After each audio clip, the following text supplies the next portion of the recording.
جہاں تک دم کی بات ہے، جھاڑ پھونک کہہ لیں یا دم کہہ لیں، ایک ہی بات ہے۔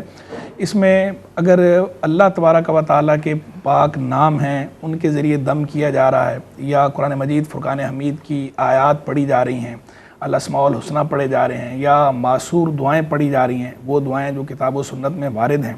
یا اور کوئی ایسے کلمات پڑھے جا رہے ہیں اور پڑھ کر دم کیا جا رہا ہے، پھونک ماری جا رہی ہے، کہ وہ کلمات نہ تو کفر ہیں، نہ شرک ہیں، نہ ہی کتاب اللہ میں یا سنت میں اس کی ممانت کی گئی ہو، جائز کلمات ہیں، تو ان کا وہ دم کرنا جائز ہے۔ یعنی جو اللہ تبارک و تعالیٰ کے پاک نام ہے وہ تو سبحان اللہ، جو قرآن مجید فرقان حمید کی آیات ہیں ان کی بھی کیا بات ہے، جو معصور دعائیں ہیں ان کی بھی کیا بات ہے۔ اس سے ہٹ کر ویسے بھی کوئی اگر اپنی زبان میں بھی کوئی دعا مانگ کر ایسے پھونک مار دے، اس کے بھی جواز میں کوئی کلام نہیں ہے، کیونکہ حضور جان عالم علیہ السلام سے جو احادیث مروی ہیں ان کے اندر اکثر ایسا ہے کہ وہ جو اجازت کی احادیث ہیں ان پہ اگر آپ غور کریں گے تو آپ کو نظر آئے گا کہ وہ جو دم کرنے والے تھے وہ تو اسلام آنے سے پہلے سے دم کر رہے تھے، وہ تو حضور جان عالم علیہ السلام کی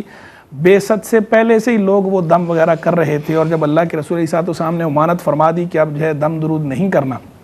اس کے بعد جب انہوں نے عرض کیا اور اللہ کے محبوب علیہ السلام نے وہ سن کر اجازت دی، تو یقیناً وہ کوئی قرآن کی آیت پڑھ کے تو نہیں دم کر رہے تھے، یا وہ کوئی حدیث پڑھ کے دم نہیں کر رہے تھے، وہ تو پہلے ہی جو ان کے مابین کلمات رائج تھے، وہ کلمات کے جو کلمات جائز ہیں، کہ اس میں جو بھی اللہ کا ذکر تھا کسی انداز پر، یا دعا تھی کسی انداز پر جو کفر سے خالی ہو، جو شرک سے خالی ہو، جو اور کوئی گناہ کی بات سے خالی ہو۔ جیسے آل عمرو بن حزم جو ہیں ان کے بارے میں باقاعدہ حدیث ہے، صحیح مسلم کی حدیث ہے بڑی مشہور، کہ جب انہوں نے آ کے عرض کیا کہ حضور ہم پہلے دم کیا کرتے تھے، بچھو کے کاٹے کا منتر ہے وہ ہم پڑھا کرتے تھے، اور آپ علیہ السلام نے منع فرما دیا، تو پھر اس کے بعد آپ کو جب سنایا گیا تو اللہ کے محبوب علیہ السلام نے فرمایا ما ارا باسا،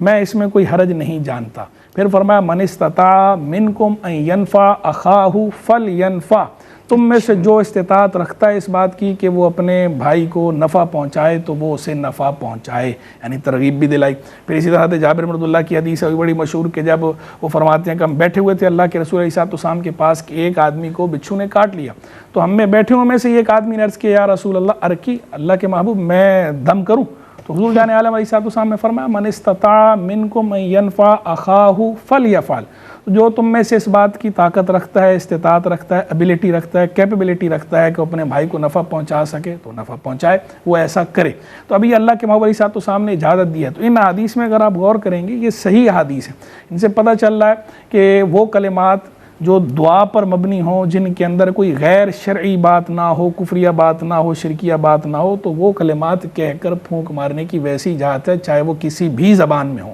باقی یہ الگ بات ہے کہ اگر وہ اللہ تبارک و تعالیٰ کے پاک نام الاسماء الحسنی ہیں، یا کتاب اللہ کی آیات ہیں، یا درود شریف ہے، یا استغفار ہے، یا اللہ کے محبوب علیہ السلام سے منقول دعائیں ہیں معصور، یا انبیاء کرام علیہ السلام کی دعائیں ہیں، یا کتاب و سنت میں جو دعائیں آئی ہیں وہ ہیں، تو ان کی تو خیر کیا ہی بات ہے، ان کے وہ تو نور علی نور ہیں، اور ان کے اللہ کے اذن سے بابرکت ہونے میں کوئی کلام نہیں، اور اللہ کا کلام سارے کا سارا شفا کا باعث ہے، وہ شفاء ابدان بھی ہے، وہ شفاء ارواح بھی ہے، جسمانی امراض سے بھی شفا کا باعث بنتا ہے، روحانی امراض سے بھی شفا کا باعث بنتا ہے، تو اس میں کوئی حرج کی بات نہیں ہے۔ بس یہ دیکھ لیا جائے دم کے اندر کہ جو دم کیا جا رہا ہے یہ اس میں کوئی غیر شرعی بات تو نہیں ہے، کوئی کفریہ یا شرکیہ بات تو نہیں ہے، یا کوئی ایسا جملہ یا کلمہ یا لفظ تو نہیں ہے کہ جس کا معنی معلوم نہ ہو، کیونکہ اگر کوئی ایسا جملہ لفظ یا کلمہ موجود ہے جس کا معنی معلوم نہیں تو ہو سکتا ہے وہ غیر شرعی ہو، لہذا اس سے بچا جائے۔ باقی اگر معنی مفہوم معلوم ہے اور وہ دعا پر مبنی ہے تو اس میں کوئی حرج کی بات نہیں ہے، کوئی غیر شرعی بات نہیں ہے تو کوئی حرج کی بات نہیں، اور کتاب و سنت سے ہو، معصور دعائیں ہوں تو سبحان اللہ۔ تو دم خود بھی کر سکتے ہیں اور دم دوسرے سے بھی کروا سکتے ہیں، خود انہی حدیث میں ہی دیکھ رہے ہیں نا کہ اللہ کے رسول علیہ السلام دوسرے سے دم کروا رہے ہیں، کہ اس بندے نے جب پوچھا کہ حضور میں دم کروں،